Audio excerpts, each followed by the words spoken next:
काफ़ी टाइम से जो है इसी दुकान की ख़ास तौर पे इसी दुकान की शिकायतें आ रही थीं।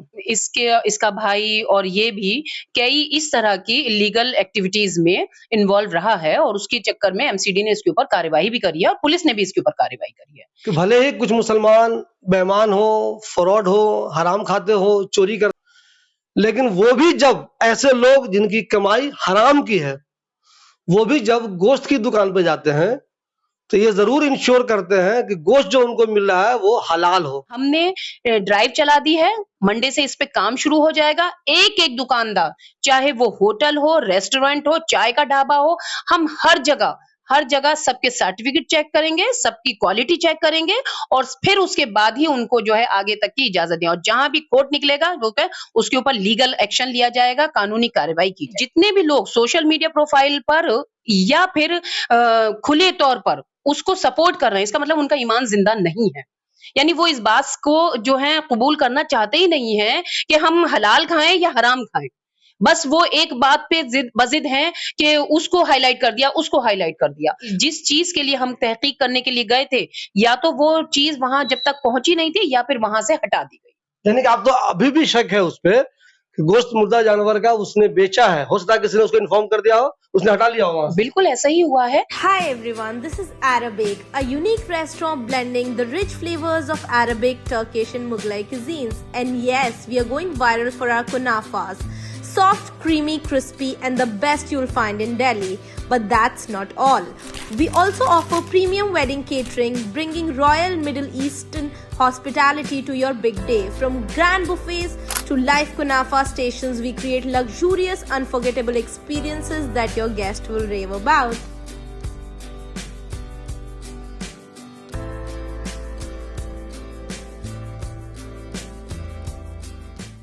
दोस्तों, मुसलमानों के साथ एक खास बात यह है कि भले ही कुछ मुसलमान बेईमान हो, फ्रॉड हो, हराम खाते हो, चोरी के हो, लेकिन वो भी जब ऐसे लोग जिनकी कमाई हराम की है, वो भी जब गोश्त की दुकान पे जाते हैं, तो ये ज़रूर इंश्योर करते हैं कि गोश्त जो उनको मिल रहा है वो हलाल हो। यानी कि भले ही उनकी कमाई हराम की हो, गोश्त उनको हलाल चाहिए, ये होता अच्छी बात है। यानी कि मुसलमानों में कम से कम इतना ईमान तो है। लेकिन जब ऐसे ही मुसलमानों को ये मालूम चले कि ओखला जैसे मशहूर इलाके में, जहाँ के बारे में कहा जाता है कि हिंदुस्तान में सबसे ज़्यादा इंटेलेक्चुअल पढ़े लिखे मुसलमान यहीं रहते हैं, जब ओखला के बारे में ये अचानक मालूम चले कि यहाँ एक गोश्त वाला मुर्दा जानवर का गोश्त बेच रहा है, तो सोचिए कितना हंगामा मचा होगा। ऐसा ही हंगामा पिछले दिनों मचा। हंगामा इसलिए भी मचा कि मुर्दा गोश्त का बेचने का जो इल्जाम लगाया गया था, वो किसी आम आदमी की तरफ से नहीं लगाया गया था। ऐसा नहीं कोई भी गया उसने कह दिया, बल्कि जो काउंसलर है जाकिर नगर वार्ड की नाजिया दानिश, उन्होंने ये इल्जाम लगाया था। उसके बाद तो हंगामा मचना ही था। जब इन्होंने ये वीडियो बनाई, ये वीडियो जब वायरल हुई, तो दो तरह के रिएक्शन आए। एक तो वो रिएक्शन जिन्होंने इनकी बहुत तारीफ की कि आपने सही किया, आपने कसाई का सही इलाज किया है, ये लोग गलत है, गलत काम करते हैं, गलत तरीके से गोश्त बेचते हैं। किसी ने कहा कि शीशा नहीं लगाते हैं, किसी ने कहा कि मुर्दा जानवर बेचते हैं, किसी ने कहा ये कम तौलते हैं, किसी ने कहा कि ये पहले भी जेल जा चुके हैं। लेकिन बहुत से लोग ऐसे भी हैं जिन्होंने इनके इस काम पे नाराजगी का इजहार किया। उन्होंने कहा कि इन्होंने बगैर किसी सबूत के एक दुकानदार को बदनाम कर दिया और इलाके को बदनाम कर दिया। ऐसे भी बहुत सारे लोग हैं। हमारे साथ नाजिया दानिश है, जिनकी ये वीडियो वायरल हुई थी, यही वहीं पे गई थी। इनके बाद ही ये हंगामा हुआ था। मैडम, मुझे ये बताइए सबसे पहले, आपको क्या उस लड़के पे पहले से कभी शक था? उसे बार-बार आप वार्निंग दे रहे थे, या अचानक आपको लगा कि नहीं मुझे इस पे शक है, ये कुछ आज गलत कर रहा है, इसलिए अचानक आप वहाँ पे पहुँचे? देखिए, सबसे पहली बात है कि हमें काफ़ी टाइम से जो है इसी दुकान की ख़ास तौर पे इसी दुकान की शिकायतें आ रही थीं। और जैसा कि इस का पिछला रिकॉर्ड हम अगर देखेंगे, क्योंकि कोई भी चीज़ होती है वो पिछले रिकॉर्ड के ऊपर होती है, बिहाफ़ पर होती है। तो जब पिछला रिकॉर्ड हमने इसका सुना, ठीक है? तो उसमें ये पता चला कि इसका भाई और ये भी कई इस तरह की इल्लीगल एक्टिविटीज़ में इन्वॉल्व रहा है और उसके चक्कर में एमसीडी ने इसके ऊपर कार्यवाही भी करी है और पुलिस ने भी इसके ऊपर कार्यवाही करी है। उस दिन जिस दिन रामनवमी थी और स्लॉटर हाउस ऑलरेडी 2-3 दिन से बंद था, तो ये कहाँ से अपना माल लेकर आया, तो इस बात के ऑब्जेक्शन तो था ही था, साथ में हमारे पास ये भी खबर थी कि ये हलाल तरीके से जानवर को नहीं लेकर आया है। तो हम उस दिन यही सब चीज़ें तहकीक करने के लिए गए थे और मैंने इसके ऊपर कोई एलिगेशन या कोई चीज़ नहीं लगाया। मैंने इससे सिर्फ़ जाते ही ये पूछा पहले सडनली इसने क्या हुआ कि मुझे देखते ही इसके पास कोई कॉल मैसेज आया था, इसने मुझे नहीं देखा था क्योंकि मैं दुकान से कम 5 20 कदम दूरी पे आड़ में खड़ी हुई थी, ताकि मैं ये देख लूँ कि लोग कितने आ रहे हैं और ऐसा किसी को नुकसान ना हो। इसके पास कोई फ़ोन आता है कि कौन आता कोई आया तो है नहीं, फ़ोन ही आता है क्योंकि कस्टमर्स ही खड़े थे, ऐसा कोई आदमी नहीं आया। तो जब इसने एकदम जो बाहर में इसके पीस टंगे हुए थे, तो इसने वो उठा के अंदर रखने शुरू कर दिए। तो मुझे लगा कि ये कुछ एक्शन में और हरकत में आ रहा है, तो मैंने इसके अंदर जाकर पूछा कि भई दुकान क्यों बंद कर रहे हो? क्या बात हो गई? और जब स्लॉटर हाउस बंद है तो आप कहाँ से लेकर आए? तो इसने इधर से उधर से और अपनी तमाम सफाइयाँ देना शुरू कर दी। मैंने कहा तुम सारी बातें और मुझे आंटी, आंटी कॉल करना शुरू कर दिया। मैंने कहा तुम्हारी सारी बातें ठीक है। मेरे बेटे आप बस इतना बता दीजिए कि आप कहाँ से लेकर आए? तो वो चीज़ ये नहीं बता पाया और इतने में हमने ऑलरेडी एमसीडी को इन्फॉर्म कर दिया था, लेकिन एमसीडी पता है जैसे सब चीज़ मौके पे टाइम से नहीं पहुँच पाती है और हम चाहते थे कि ऐसा ना हो कि कोई चीज़ें इधर-उधर हो। हो सकता है इसके पास वो इन्फॉर्मेशन पहले ही आ गई हो और जिस चीज़ के लिए हम तहकीक करने के लिए गए थे, या तो वो चीज़ वहाँ जब तक पहुँची नहीं थी या फिर वहाँ से हटा दी गई। यानी कि आप तो अभी भी शक है उस पे कि गोश्त मुर्दा जानवर का उसने बेचा है। हो सकता है किसी ने उसको इन्फॉर्म कर दिया हो, उसने हटा लिया हो वहाँ से। बिल्कुल ऐसा ही हुआ है कि वो जब उसके पास ये इन्फॉर्मेशन पहुँची कि कोई आ रहा है, तो वो क्यों दुकान बंद करने अगर वो लीगल तरीके से दुकान चला रहा था, तो फिर आ रहा है तो आने दो। ठीक है, दुकान खुली है। बस इतनी आनन-फानन शटर गिराने की वो जल्दबाज़ी में था, तो हमने उससे यही पूछा कि भई तुम कहाँ से लेकर आए हो? और हमारा काम सिर्फ़ आवाम को ये दिखाना ही नहीं है, बल्कि ये बताना भी है और उस तक ये मैसेज भी पहुँचाना है कि हमारे एरिया में जो भी काम हो रहा है, वो हलाल तरीके से हो रहा है और चूँकि एक हब है, ज़ाकिर नगर एक हब है, खाने-पीने का एक हब है, तो वहाँ पर किस तरह के का जानवर आ रहा है, किस तरह का हलाल तरीके से लेकर आया जा रहा है, नहीं आया जा रहा है और अभी हमारा ईमान इसी बात पर ज़िंदा भी है। तो हमें ये हमारा जैसे right to education, right to food, तो राइट डेमोक्रेसी हमें इजाज़त देती है कि हम ये बात आम करें, कि लोगों को ये पता होना चाहिए कि वो जिस तरह का खाना उनके पेट में जा रहा है, कि वो हलाल है कि नहीं है या उससे हमें कितना नुकसान है। उसके यहाँ जो गोश्त मौजूद था, वो लैब टेस्ट के लिए गया भी या नहीं गया? अभी जो लोग कहना शुरू कर रहे हैं कि वो ठीक निकला, ठीक निकला। क्या वो लैब टेस्ट के लिए वहाँ से कुछ गया भी था? उसका कोई रिजल्ट आया भी है? अभी इतनी जल्दी रिपोर्ट नहीं आई है। अभी एमसीडी में जो इंस्पेक्टर्स आए थे, वो उसका लैब टेस्ट के लिए ले गए हैं और जैसे ही रिपोर्ट आएगी, हमें भी बेसब्री से इंतज़ार है और लैब टेस्ट के लिए रिपोर्ट आए और अगर ये बिल्कुल साफ था, तो क्यों इसको 1.5 दिन के बाद ज़मानत मिली? क्यों ये जबी के जबी क्यों नहीं रिहा हो गया? क्यों इसने वो एविडेंस, वो प्रूफ नहीं दिखाए? अगर अगर ये मान लीजिए, फ़र्ज़ करिए, मैं कहती हूँ कि अगर पूरे एरिये में किसी भी कोने में इसने छुपकर हलाल भी करा, तो क्या वो पता था कि वो जानवर बिल्कुल सही था? क्या उसे कोई बीमारी नहीं थी? या वो जानवर ज़िंदा ही था? हम इसी बात के लिए तो तहकीक कर रहे हैं ना, वो क्यों ये सब चीज़ें नहीं बता रहा है? क्या मसला है? क्यों नहीं बता रहा? अच्छा, अभी वो लगा जो है वो कुरान शरीफ उठा के वो कह रहा है, तो जब मैंने उसकी वीडियो देखी है, लोगों के कमेंट देख रहा हूँ, तो 2 तरह के लोग हैं उसमें। अभी भी जो बहुत सारे रिएक्शन उसमें आ रहे हैं, कमेंट्स आ रहे हैं, उसमें कुछ लोग तो ये कह रहे हैं कि कुरान शरीफ उठा लेने से कोई आदमी ईमानदार नहीं हो जाता। ऐसे हज़ारों मुसलमान हैं जो कुरान शरीफ उठाते हैं, बेईमानी करते हैं, फ्रॉड करते हैं, झूठ बोलते हैं। लेकिन बहुत से लोग ऐसे भी कहते हैं, उस पे लिख रहे हैं लोग कि नहीं अब इसने कुरान शरीफ उठा लिया, इसका मतलब है कि नाज़िया मैम जो थी वो गलत थी, उन्होंने जल्दी कर दी इसमें, बिना सबूत के उन्होंने जल्दी कर दी। इस पे क्या कहना है आपका? देखिए, इसमें मेरा ये कहना है कि हल्फ़ उठाना कोई मज़ाक बात नहीं है और ये हमारा ईमान है, हमारी मुक़द्दस किताब है और इसको इस तरह से तमाशा ना बनाएँ, सबसे पहली बात तो मेरा एक मैसेज ये है। और दूसरी बात ये है कि हमारा अकीदा और ये हमारी इतनी मुक़द्दस किताब है कि हम इसके ऊपर अपनी जान दे तक सकते हैं। अगर उसने ये हल्फ़ उठाया है, तो उसको हल्फ़ उठाने में इतनी देर क्यों लगी? उसी वक़्त ऑन स्पॉट उसने क्यों नहीं ये वाली बात तस्दीक करी? कि आज उसको ये हल्फ़ उठाने की नौबत आनी पड़ी। एक दिन वो सज़ा काट आया या एक दिन में हंगामा हो गया या वो इस बात की तस्दीक तो कर रहा है कि मैं आपको नंबर दूँगा, मैं आपको नंबर दूँगा, आपको नंबर दूँगा, तो वो क्यों नहीं उठा रहा था? ठीक है?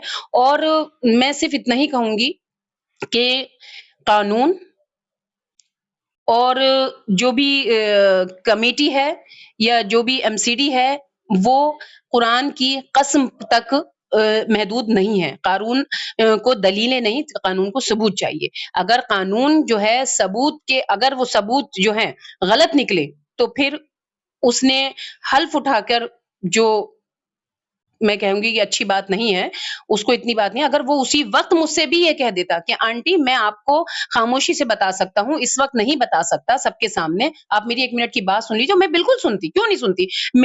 सबसे पहली बात तो वो मुसलमान बच्चा है, ठीक है? मेरी औलाद के लिए बराबर है, अल्हम्दुलिल्लाह। और दूसरी बात ये मेरे एरिये का है, मुझे उससे कोई ऐसी बात थोड़ी है, कोई ऐसा कोई मसला नहीं है।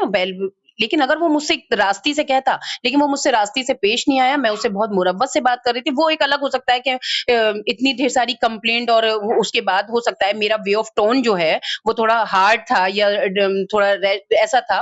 लेकिन मेरा मकसद सिर्फ़ इतना ही था कि मैं उससे यही जानना चाहती थी कि भई ये कहाँ से आया है और हम इंतज़ार कर रहे हैं, अगर उसने कसम उठाई है, ये उसका ईमान है, ठीक है? और जो लोग उसके ईमान पे हैं, मैं भी उसके साथ हूँ, मैं ऐसी नहीं बात नहीं है। लेकिन मैं जब तक रिपोर्ट आ नहीं जाती, हमें उसका इंतज़ार करना पड़ेगा। बहुत से लोगों को ये बात शायद ना मालूम हो, बहुत से लोगों को पता भी है। जुमा के दिन स्लॉटर हाउस बंद रहता है। एक चीज और समझ लीजिए आप लोग, दिल्ली में जहां भी गोश्त बिकता है वो सिर्फ एक जगह है, गाजीपुर मंडी, वहीं से गोश्त आता है, उसके अलावा कहीं से नहीं आ सकता कानून के हिसाब से। अगर उसके अलावा कहीं से आ रहा है तो वो इलीगल है। जुमा के दिन स्लॉटर हाउस बंद रहता है।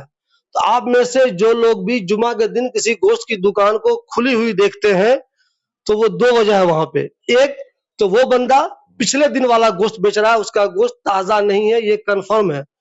दूसरे, अगर वो कहता है कि मेरा गोश्त ताजा है, तो वो कहीं इलीगल तरीके से लाया है, गाजीपुर मंडी से वो गोश्त नहीं आया है। उस दिन चूंकि गाजीपुर स्लॉटर हाउस बंद था, इसका मतलब ये है रामनवमी की वजह से, तो वो गोश्त जो उसकी दुकान में था वो लीगल तरीके से तो खैर नहीं आया था। मैं ये कभी नहीं कह रहा हूं कि उसका गोश्त मुर्दा जानवर का था, न मैं उसे क्लीन चिट दे रहा हूं कि उसने गलती नहीं की है, न मैं उसे कसूरवार ठहरा रहा हूं कि नहीं उसका गोश्त मुर्दा ही था। मैं दोनों में से कोई बात नहीं कर रहा हूं, मैं इस नतीजे पे नहीं पहुंचा हूं, मुझे नहीं मालूम है। लेकिन वो गोश्त उस दिन इलीगल तरीके से बिक रहा था। जो लोग इस तरह के लोगों की पैरवी कर रहे हैं, उनको ये बात भी कहनी चाहिए कि जब स्लॉटर हाउस बंद था तो गोश्त आखिर बिक क्यों रहा था। अब आप कहेंगे कहीं से आ जाता है, कहीं से आ जाता है। मैं उन जगहों के नाम नहीं ले रहा हूं, क्योंकि अगर गवर्नमेंट की नजर में वो सारी जगह आ गई तो उस पर भी कार्रवाई हो जाएगी कि जब स्लॉटर हाउस बंद है तो तुम लोग क्यों कर रहे हो गोश्त, जानवर क्यों जबा कर रहे हो, गोश्त क्यों आ रहा है। बहुत से लोग तो ये भी इल्जाम लगाते हैं कि ओखला में भी बहुत से कसाई ऐसे हैं जो चुपचाप रात के अंधेरे में जानवर जबा कर देते हैं। जी हाँ, ऐसे लोग हैं। आप में से बहुत से लोग कहेंगे तो कभी कभी मैं उसकी वीडियो लाइव दिखा दूंगा मैं, लेकिन मैं इस तरह का स्टिंग नहीं करता, ये गलत है। बहुत ज्यादा हंगामा मच जाएगा, तूफान मच जाएगा, इसलिए मैं ये काम नहीं करता। लेकिन ये काम भी यहाँ होता है, ये काम इलीगल है। तो मैं कह रहा हूँ कि हो सकता है जो दुकानदार है जिस पे इल्जाम ये लगा रही हैं, जहाँ हंगामा हुआ है, उसका गोश्त मुर्दा जानवर का नहीं हो, ये मुमकिन है। लेकिन दुकान जो उस दिन खुली हुई थी वो इलीगल तरीके से खुली हुई थी, उस दिन दुकान वो नहीं खुलनी चाहिए। बहुत सारी दुकान लोग खोलते हैं जिस दिन बंद होता है स्लॉटर हाउस, जुमा के दिन भी बहुत सारे दुकानदार को मैं देखता हूँ उनका बंद रहता है, लेकिन बहुत से लोग खोले रहते हैं। उसी तरह किसी और त्योहार के दिन जब गवर्नमेंट बंद रखती है, कुछ लोग खोले रखते हैं। तो आप किसी और दुकानदार के पास नहीं गए, उसी के पास क्यों गए, ये भी एक सवाल है। नहीं, आपने ये सवाल हमसे सबसे पहले करा था और हमने इसका जवाब भी दिया था, क्योंकि हमारे पास ऑलरेडी उसकी कंप्लेंट थी और ऑलरेडी उसका एक पिछला रिकॉर्ड खराब रह चुका है। और जो बात आपने कही कि जुमे के दिन दुकान क्यों खुलती है या छुट्टी वाले दिन, तो बहुत सारा जो नॉर्म्स ये कहते हैं कि आपको इसको डीप फ्रीज करके बेचना है। तो हो सकता है जो दुकानों पे डीप फ्रीजर है, उसमें ऐसा तो है नहीं कि जो जानवर आया और वो सारा का सारा एक साथ ही मिल गया और ग्राहक आ गए और लूट मच गई, तो वो बच भी जाता है और उसको खरीदार मौजूद है तो कोई हर्ज नहीं है, अगर वो बिल्कुल ठीक है। लेकिन दूसरी बात ये कि जितने भी लोग सोशल मीडिया प्रोफाइल पर या फिर खुले तौर पर उसको सपोर्ट कर रहे हैं, इसका मतलब उनका ईमान जिंदा नहीं है। यानी वो इस बात को जो है कबूल करना चाहते ही नहीं है कि हम हलाल खाएं या हराम खाएं। बस वो एक बात पे बजिद हैं कि उसको हाईलाइट कर दिया, उसको हाईलाइट कर दिया। अरे भाई आप कम से कम और मेरे पीछे लग गए सब लोग।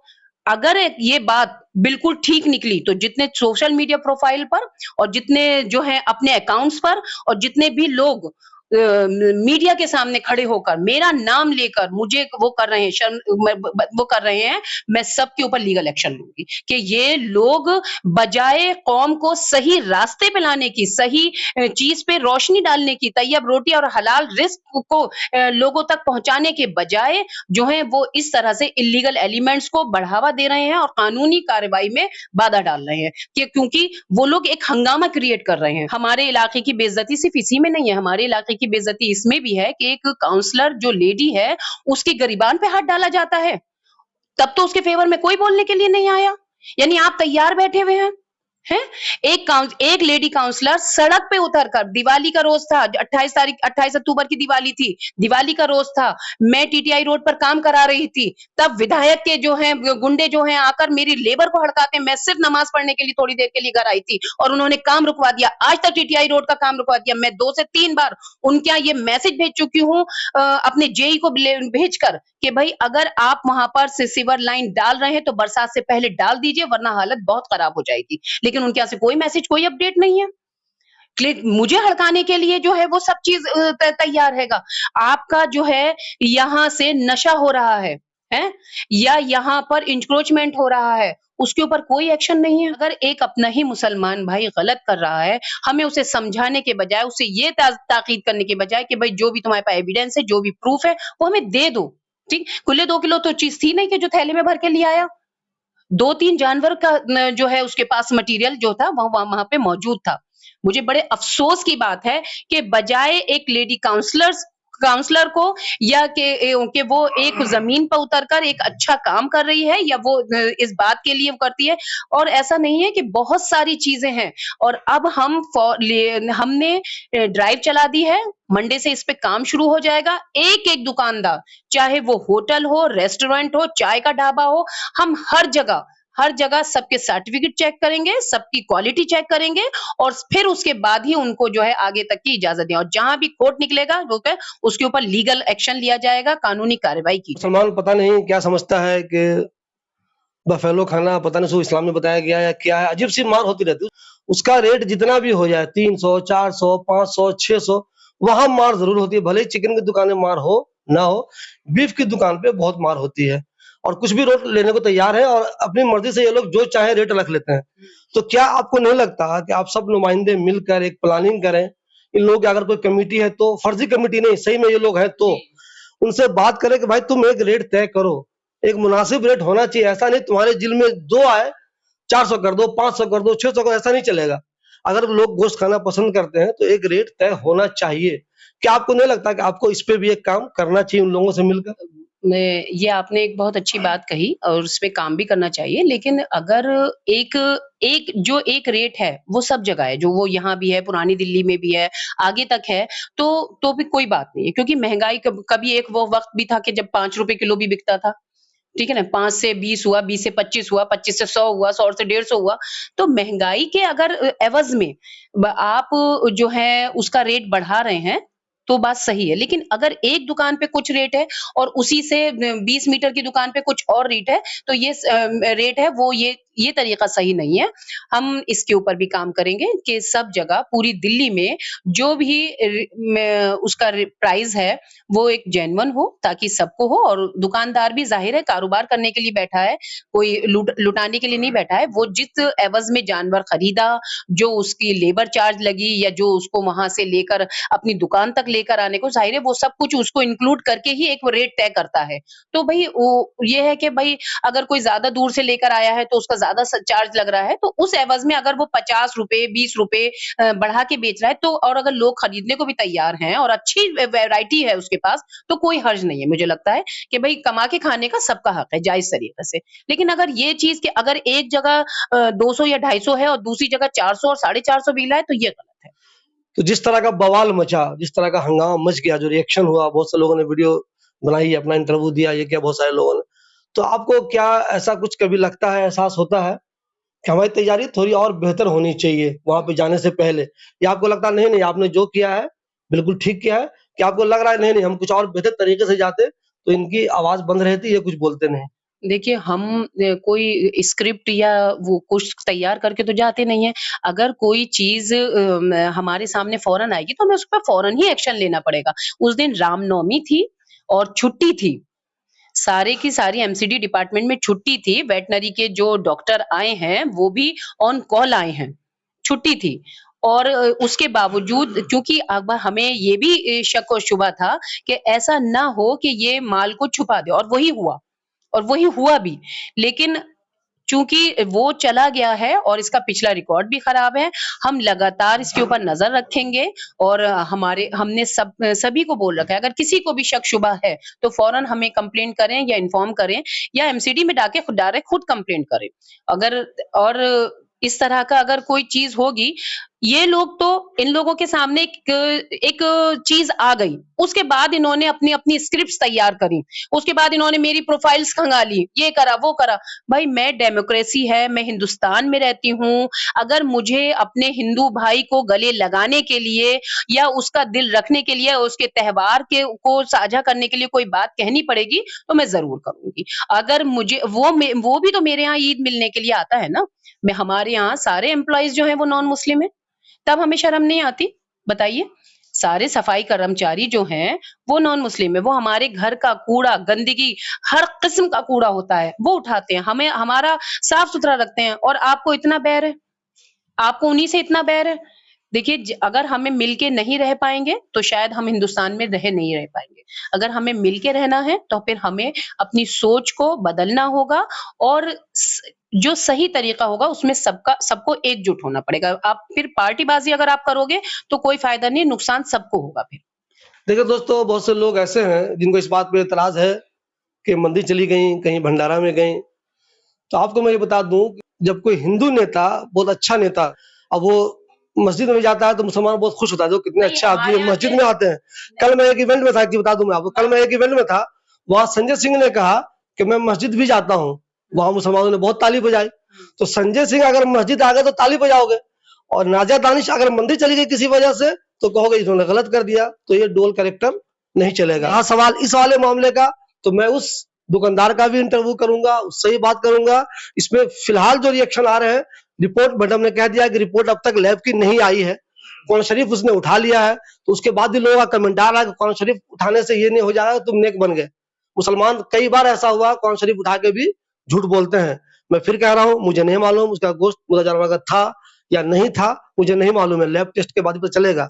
इनका तरीका बहुत से लोगों ने कहा गलत है, ये भी हो सकता है सही है, लेकिन बिल्कुल अंधे बन के ये कह देना कि इन्होंने पूरे इलाके को बदनाम ही कर दिया, ये भी मुनासिब नहीं है। आप नजर रखिए, लोगों के कारोबार पर रखिए।